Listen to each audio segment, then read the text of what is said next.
बिस्मिल्लाहिर्रहमानिर्रहीम अस्सलाम वालेकुम। मैं हूं सैयद बाबर गर्देजी और आप सबको वेलकम करता हूं ऑन बीसी चैनल। आज हम टाइम वैल्यू ऑफ मनी के हवाले से डिस्कस करेंगे। टाइम वैल्यू ऑफ मनी के कॉन्सेप्ट और कैलकुलेशन देखेंगे, क्योंकि फाइनेंशियल मैनेजमेंट के अंदर टाइम वैल्यू ऑफ मनी की कैलकुलेशन को समझना, इसके कॉन्सेप्ट को समझना इंतहाई ज़रूरी है। जब तक इस वैल्यूएशन के प्रोसेस का हमें या इनके ट्रिक्स का हमें पता नहीं होगा तो हम लॉन्ग टर्म सिक्योरिटीज़ और बाकी हम जितनी भी सिक्योरिटीज़ होंगी उनकी वैल्यूएशन नहीं कर सकते। तो इन वैल्यूएशंस के लिए सबसे पहले टाइम वैल्यू ऑफ मनी के कॉन्सेप्ट को हम समझेंगे। टाइम वैल्यू ऑफ मनी के वक्त के साथ साथ पैसे की कदर में जो कमी या इजाफा होता है उसको हम इवैल्यूएशन करने के लिए हम टाइम वैल्यू ऑफ मनी की टेक्निक्स को यूज़ करते हैं। अब टाइम वैल्यू ऑफ मनी यानी आज जो हमारे पास जो रुपया मौजूद है, कुछ टाइम के बाद इन फ्यूचर उसकी वैल्यू क्या होगी। अगर हम उसको कहीं इन्वेस्ट करेंगे तो फ्यूचर में वो कितना इंक्रीज़ होगा, या एक पेमेंट हमें अगर फ्यूचर के अंदर मिलनी है तो उसकी आज की डेट में वैल्यू क्या होगी।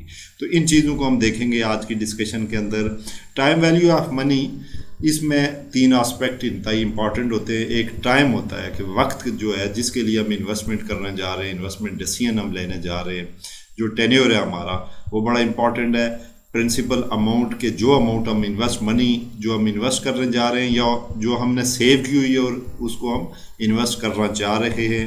इंटरेस्ट रेट है कि जो रेट हमें ऑफ़र किया जाएगा जिस इंटरेस्ट रेट के ऊपर हमने इन्वेस्टमेंट करनी है। अब इंटरेस्ट रेट के अंदर हमारे दो तीन इंटरेस्ट रेट शामिल होते हैं, जिसको एक को हम कहते हैं सिंपल इंटरेस्ट रेट, एक को कंपाउंड इंटरेस्ट रेट बोलते हैं।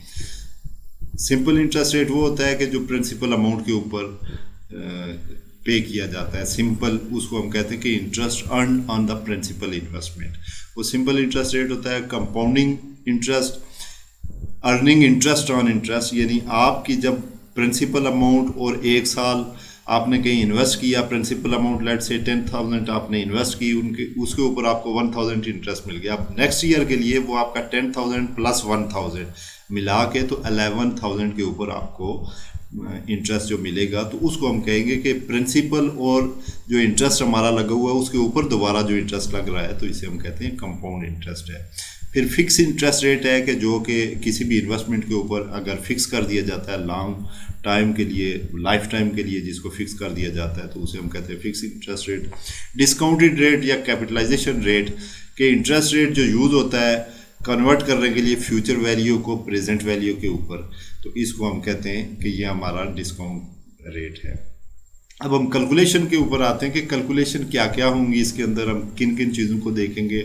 एक को कहते हैं प्रेजेंट वैल्यू, कि हमारे पास जो मनी मौजूद है, एक पर्सन जो आज जिसके पास मनी मौजूद है वो कितनी है, उसको हम कहते हैं जी कि प्रेजेंट जो हमारी मनी हमारे पास मौजूद है उसकी वैल्यू क्या है आज, उसकी कैलकुलेशन, उसकी वैल्यूएशन करते हैं। फ्यूचर वैल्यू, जो इन फ्यूचर हमें जो पैसा मिल रहा है उसकी वैल्यू हम देख रहे होते हैं कि उसकी वैल्यू, फ्यूचर वैल्यू क्या होगी, इसको हम कैलकुलेट करेंगे। कैसे कैलकुलेशन होती है।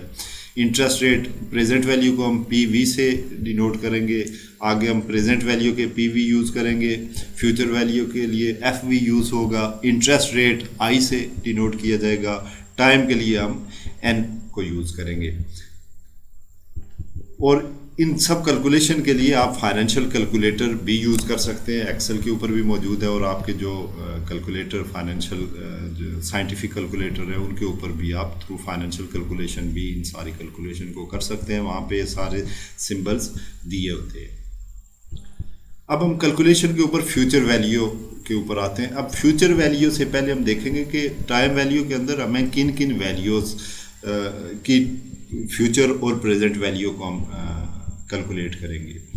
तो तीन तरह की चीज़ों को हमने देखना है। एक को हम कहते हैं सिंगल अमाउंट, यानी एक ही अमाउंट है हमारे पास जिसकी हम इन्वेस्ट करने जा रहे हैं जिसको, और उसको हम देखेंगे कि उसकी वैल्यू क्या है और उसके ऊपर उसकी प्रेजेंट और फ्यूचर वैल्यू की कैलकुलेशन कैसे होगी हमारी इन्वेस्टमेंट के ऊपर, सिंगल वैल्यू।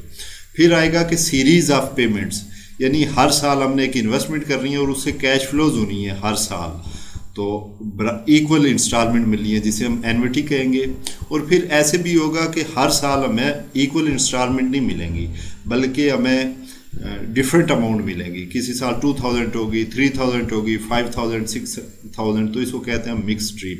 तो हम इन तीनों को देखेंगे कि सिंगल अमाउंट, हमारी एन्युटी और मिक्स स्ट्रीम, इन तीनों की प्रेजेंट वैल्यू और फ्यूचर वैल्यू कैसे निकालते हैं। तो future value the value at some future time of a present amount of money और a series of payment evaluated at a given interest rate, कि एक स्पेसिफिक इंटरेस्ट रेट के ऊपर एक स्पेसिफिक टाइम पीरियड के अंदर हम ये देखते हैं कि जो हमारे पास आज अमाउंट है उसको अगर हम इन्वेस्ट करते हैं तो उसकी फ्यूचर वैल्यू या टर्मिनल वैल्यू क्या होगी।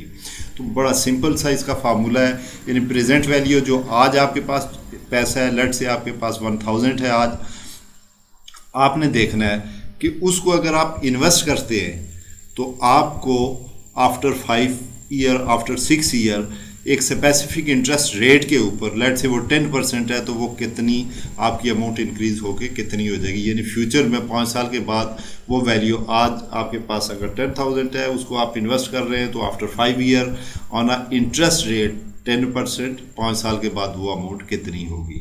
तो ऐसी अगर कोई भी सिचुएशन आती है, ऐसी कोई भी आपके सामने प्रॉब्लम है, उसको सॉल्व करने के लिए आप ये फार्मूला यूज़ कर सकते हैं। प्रेजेंट वैल्यू 1 + i/n, आई इंटरेस्ट रेट है, n नंबर ऑफ पीरियड है आपका,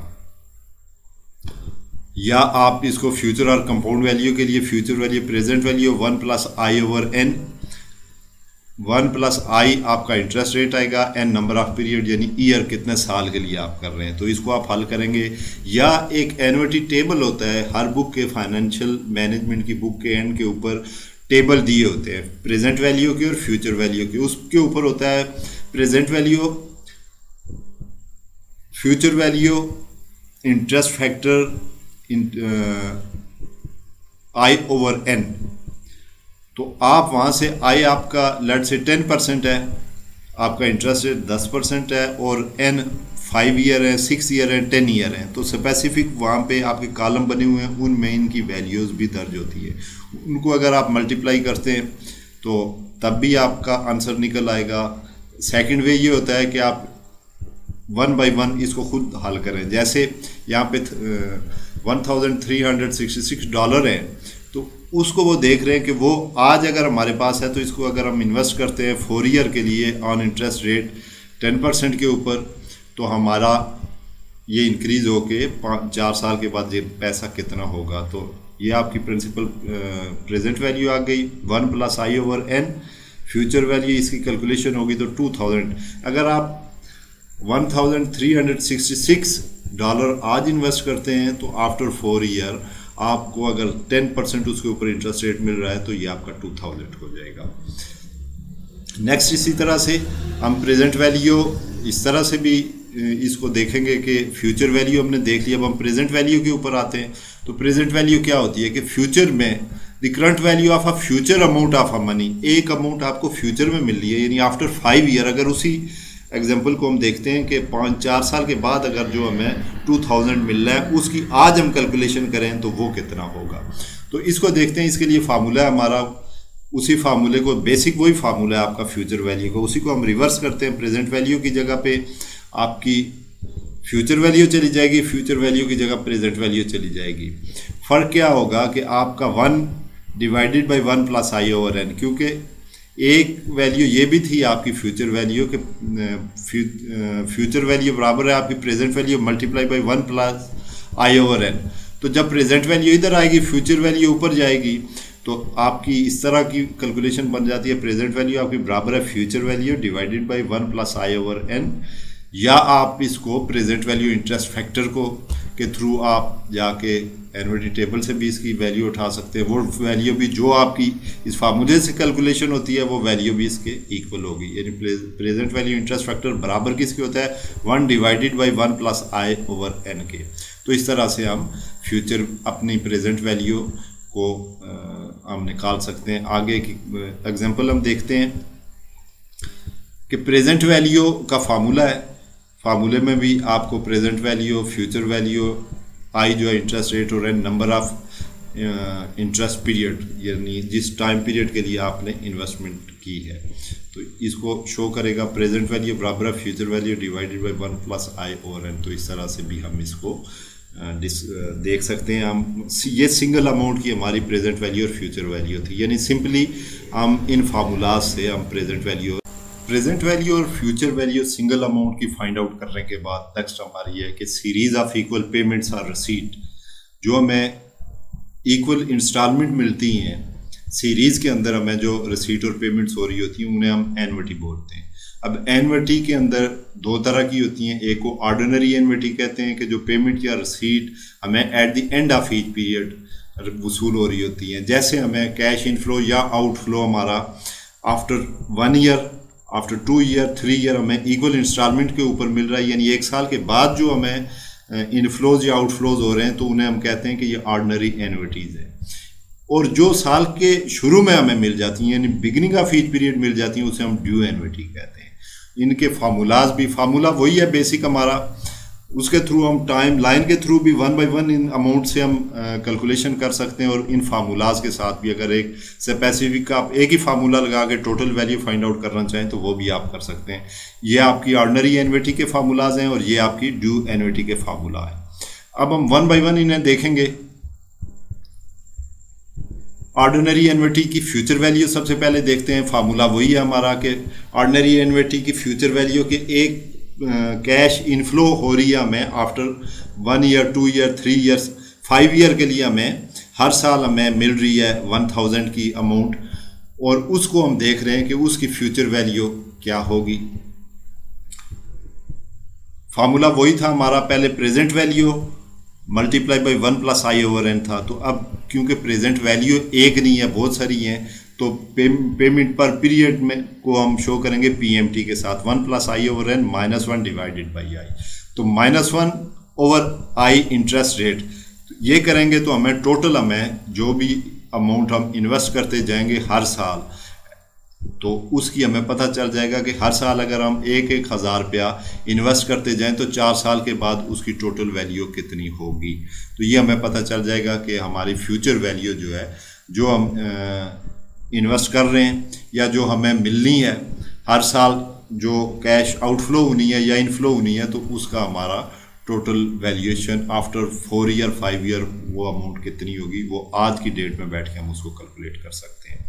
या future value interest factor एनविटी, ordinary एनविटी, interest rate और नंबर ऑफ पीरियड के हिसाब से, यानी इंटरेस्ट रेट जो भी होगा आई और एन, तो वो स्पेसिफिक टेबल के अंदर जाके आप इसको भी फाइंड आउट कर सकते हैं।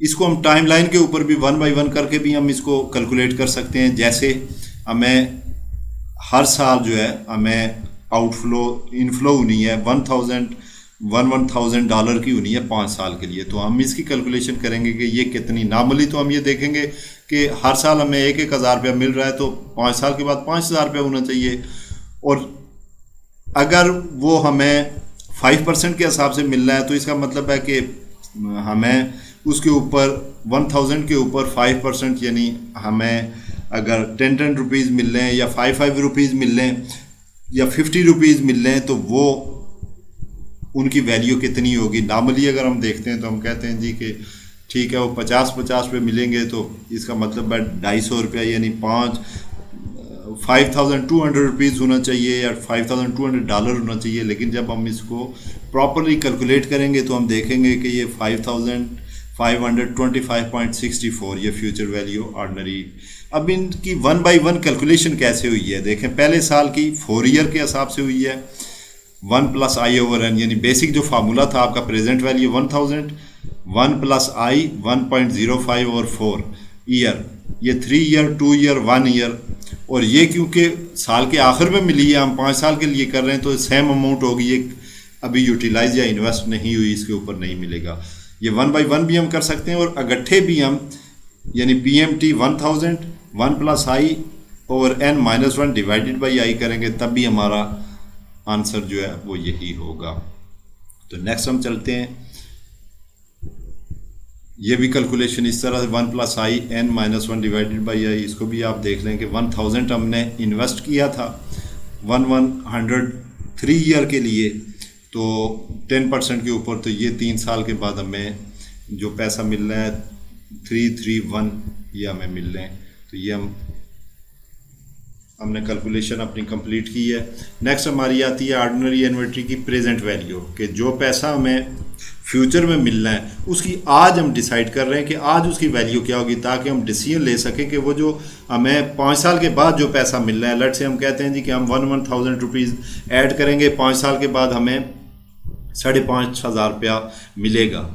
तो हम ये देखेंगे कि अगर वो 5,500 रुपया, अगर कोई हमारे पास ऐसी अपॉर्चुनिटी आती है, डिसीजन कर रहा होता है इन्वेस्टमेंट के लिए, तो हम ये सोच रहे होते हैं कि जो हमें 5 साल के बाद मिल रहा है उसको हम आज की डेट में देखें कि आज की डेट में वो वैल्यू उसकी क्या है। तो इसको हम कहते हैं कि प्रेजेंट वैल्यू। इसकी अगेन उसी तरह से होगी जैसे प्रेजेंट वैल्यू का फार्मूला था, उस फार्मूले को थोड़ा सा हम चेंज कर लेंगे। यानी प्रेजेंट वैल्यू का था फ्यूचर वैल्यू, तो फ्यूचर वैल्यू की जगह अब हमारी पेमेंट पर पीरियड आएगी कि जो हमें रिसीव होगी 1 + i और n-1 divided by i into 1 + i/n। तो इस फार्मूले के तहत भी आप इसको कर सकते हैं। प्रेजेंट वैल्यू इंटरेस्ट फैक्टर के थ्रू भी आप इसको कैलकुलेट कर सकते हैं। और टाइम लाइन के ऊपर भी हम वही 1 डिवाइडेड बाई 1 + i/n के हिसाब से भी हम उससे कर सकते हैं, यानी future value divided by interest factor. तो इसके थ्रू भी हम इसकी कैलकुलेशन हम कर सकते हैं। और ये इक्वल सीरीज़ के अंदर जो हमें पेमेंट्स मिल रही हैं, ये 1 ईयर के बाद मिलेगी, ये 2 ईयर के बाद, 3 ईयर के बाद, 4 ईयर और 5 ईयर के बाद, इनकी हम डिस्काउंटिंग करते हैं। और इस रेट को, जिस रेट के ऊपर हम डिस्काउंटिंग कर रहे होते हैं, इसको हम कहते हैं डिस्काउंटेड रेट। ये बेसिकली आपका अपॉर्चुनिटी कॉस्ट ऑफ कैपिटल होता है। इसको आप इस रेट को क्यों यूज़ करते हैं कि अगर ये 1 ईयर के बाद हमें 1,000 मिल रहा है तो उसकी वैल्यू आज क्या होगी। यानी आज अगर आपके पास 1,000 होता, आप उसको किसी जगह पे इन्वेस्ट करते, तो जो रिटर्न आपको मिलना था, आपके पास एक अपॉर्चुनिटी थी, वो रिटर्न आप फार्गो कर रहे हैं, उस अपॉर्चुनिटी कास्ट को आप छोड़ रहे हैं और आप ये कह रहे हैं कि वो पैसा आज नहीं बल्कि 1 साल के बाद मैं लूँगा। तो इसलिए हम जो डिस्काउंटिंग रेट अप्लाई कर रहे होते हैं, या जो डिस्काउंटेड फैक्टर हम इंटरेस्ट रेट जो डिस्काउंट हमारा होता है, तो वो बेसिकली आपका अपॉर्चुनिटी कॉस्ट ऑफ कैपिटल को भी शो कर रहा होता है। 1 - 1 divided by 1 + i/n divided by interest rate i। तो ये आपका वही वाला फार्मूला था कि आपकी फ्यूचर वैल्यू की जगह पे आपकी PMT आ गई है 1 - 1 डिवाइडेड बाई 1 + i/n - i।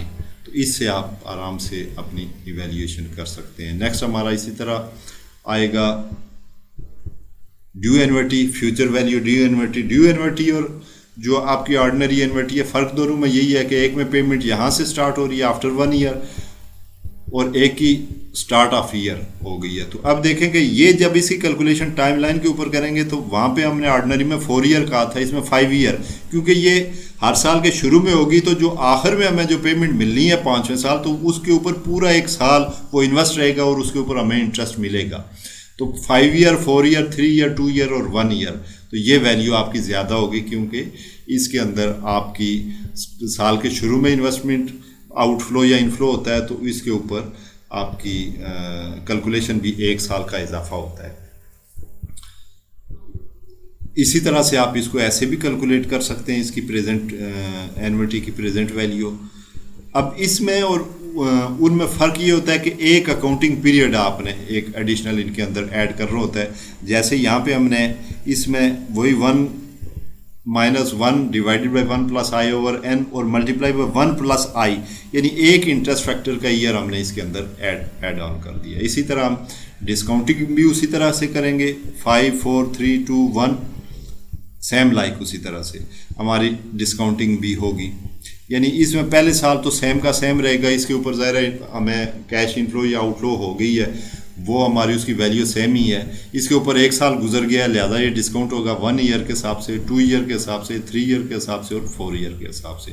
और फार्मूलाज ये मौजूद है हमारे, इन फार्मूलाज के थ्रू हम अगर वैल्यू को इवेल्यूएट करना चाहें तो कर सकते हैं। नेक्स्ट वन हमारी आ जाती है कि परपेचुइटी, कि ऐसी ऑर्डिनरी एन्युटी कि जिसकी पेमेंट या रिसीव फॉर एवर होती है। तो फॉर एवर जो होती है, तो उसके लिए सिंपली हमारे पास फार्मूला होता है कि आपकी जो भी इंस्टॉलमेंट होती है या जो भी आपकी अमाउंट होती है, उसको डिवाइड कर देते हैं आप सिंपल इंटरेस्ट रेट के ऊपर, यानी present value of perpetuity is the simple periodic receive payment divided by the interest rate is called perpetuity. Perpetuity bond होते हैं, परपेचुअल बॉन्ड होते हैं हमारे, उनकी वैल्यूएशन होती है वो भी इसी वे से होती है। तो ये वो चीज़ें होती हैं कि परपेचुअल बॉन्ड और सिक्योरिटीज़ जो हैं डिबेंचर्स वगैरह, तो उनकी हम इवैल्यूएशन करते हैं। फिर हमारा इंटरेस्ट रेट आता है, अननोन इंटरेस्ट रेट के अगर डिस्काउंटिंग रेट हमारा अगर मौजूद नहीं है, जैसे हमारी वैल्यू है फ्यूचर वैल्यू बराबर है प्रेजेंट वैल्यू और फ्यूचर वैल्यू इंटरेस्ट फैक्टर, यानी 1+i/n। अगर i मौजूद नहीं है तो हम क्या करेंगे, बाकी सारी वैल्यू को हम पुट करेंगे, i को छोड़ देंगे, एट दी एंड हमारा i फाइंड आउट हो जाएगा। तो इनमें से जो भी वैल्यू हमारे पास मौजूद नहीं होगी उसको हम, यानी प्रेजेंट वैल्यू मौजूद नहीं है, फ्यूचर वैल्यू आपकी मौजूद है तो प्रेजेंट वैल्यू आप निकाल सकते हैं, आई मौजूद नहीं है आई निकाल सकते हैं, future value normally present value जब मौजूद होती है तो फार्मूला लगा के हम निकाल लेते हैं। तो इस एग्जांपल में भी हमें यानी 14 हमें मालूम नहीं था कि आई क्या है, तो ये कैलकुलेट हमने किया है मैथमेटिकली, तो 14.72 हमारा कैलकुलेशन आ गई है कि अननोन इंटरेस्ट या डिस्काउंट रेट जो है वो हमारा निकल आया है। नेक्स्ट हमारा nominal interest rate. Nominal interest rate normally ये होता है कि जो स्टेटेड होती है आपकी इन्वेस्टमेंट के ऊपर, आपको यानी आप बैंक में पैसा रख रहे हैं तो आपको बता रहे हैं जी कि इसके ऊपर आपको 10% इंटरेस्ट मिलेगा, तो नॉर्मली हम उसको कहते हैं कि ये नॉमिनल या स्टेटेड इंटरेस्ट रेट होता है। लेकिन क्योंकि इंटरेस्ट रेट जो होता है वो आपका साल के बाद नहीं लगता, सम टाइम आपका हाफ ईयर हर 6 माह के बाद लगता है, सम टाइम आपका क्वार्टरली हर 3 माह के बाद इंटरेस्ट रेट की कैलकुलेशन हो रही होती है। तो इसे हम कहते हैं कि ये कंपाउंडिंग हो रही होती है आपकी, कि इंटरेस्ट रेट अगर more than once in a year है तो फिर आपका जो रेट है नॉमिनल रेट वो चेंज हो जाएगा, फिर वो आपका नॉमिनल रेट जो है वो रेट नहीं रहेगा, बल्कि उसको हम कहते हैं इफेक्टिव इंटरेस्ट रेट। तो नॉर्मल नॉमिनल रेट क्या होता है कि अगर कंपाउंडिंग आपकी मोर देन 1 हो रही है इन अ ईयर, तो फिर हमारा वैल्यूएशन कैसे होगी, फ्यूचर वैल्यू हम कैसे फाउंड आउट करेंगे कि प्रेजेंट वैल्यू 1+i को डिवाइड कर देंगे m यहाँ पे है नंबर ऑफ आपकी कंपाउंडिंग पीरियड, और n-m यानी n आपका नंबर ऑफ ईयर था और m अब आपके उसके साथ आ गया कि 1 साल के अंदर आपकी कंपाउंडिंग कितनी दफ़ा हो रही है। अगर 2 टाइम है तो यहाँ पे भी 2 आ जाएगा, यहाँ पे 2 आ जाएगा, 4 है तो इधर 4 आएगा, इधर भी 4 आ जाएगा। इसी तरह से प्रेजेंट वैल्यू है 1+i/m डिवाइड m/n, तो फ्यूचर वैल्यू डिवाइडेड बाई हम कर देंगे वही आपका फैक्टर, और उसमें भी हम इसको जो कंपाउंडिंग जितना टाइम हो रही है इसको हम शामिल करेंगे। तो इस फार्मूला से आप निकाल सकते हैं आपका जो कंपाउंडिंग मोर देन 1 ईयर हो रही है आपकी। फिर कंटिन्यूस कंपाउंडिंग होती है। कंटिन्यूस कंपाउंडिंग के अंदर नॉर्मली ये होता है कि आपकी लगातार कंपाउंडिंग इन interest rate sometime compound continuously, यानी उसमें कोई आप उसको कैलकुलेट नहीं कर सकते कि ये मंथली है डेली बेसिस के ऊपर है, वो कंटिन्यूस हो रही होती है। तो ऐसी सूरत के अंदर ये फार्मूला होता है हमारा future value is equal to present value, और स्मॉल ई से आप इसे डिनोट करते हैं, और ये इन्फिनिटी को शो कर रहा होता है, और इसकी जो वैल्यू होती है 2.7182। तो अगर कोई ऐसी वैल्यू है कि जो आपकी शो कर रही है कि कंटिन्यूस कंपाउंडिंग हो रही है, तो उस वैल्यू के साथ आप मल्टीप्लाई कर देंगे 2.7182 को, तो ये आपकी कंटिन्यूस वैल्यू उसको इन्फिनिटी को शो कर रही होती है। तो इन्फिनिटी को जिधर भी आएगी तो उसमें 2.7182 हम यूज़ करेंगे। इसी तरह से आपका इफेक्टिव एनुअल इंटरेस्ट रेट है। इफेक्टिव एनुअल इंटरेस्ट रेट जो है, क्योंकि नॉमिनल रेट जब आपका होता है आपको बताया जाता है कि भाई साल के बाद आपको 10% मिलेगा जहाँ कहीं पे भी आप इन्वेस्ट करते हैं, लेकिन अगर कंपाउंडिंग हो रही है more than 1 in a year, तो इसका मतलब है कि वो 10% नहीं है, 10% से ज़्यादा है, क्योंकि वो कंपाउंडिंग हो रही है। कंपाउंडिंग होगी, एक दफ़ा इंटरेस्ट लगेगा, उसके ऊपर फिर इंटरेस्ट लगेगा, फिर इंटरेस्ट लगेगा, तो वो आपका रेट जो है वो बेसिकली जो इफेक्टिव एनुअल इंटरेस्ट रेट होता है वो कंपाउंड आपके नॉमिनल रेट से हमेशा ज़्यादा होता है। इसलिए कहते हैं actual rate of interest earn after adjusting the nominal rate for factor such as the number of compounding period per year, तो वो इफेक्टिव एनुअल इंटरेस्ट रेट क्या होगा, 1 plus I divided by M over M minus 1। तो ये आपका effective annual interest rate निकल आएगा।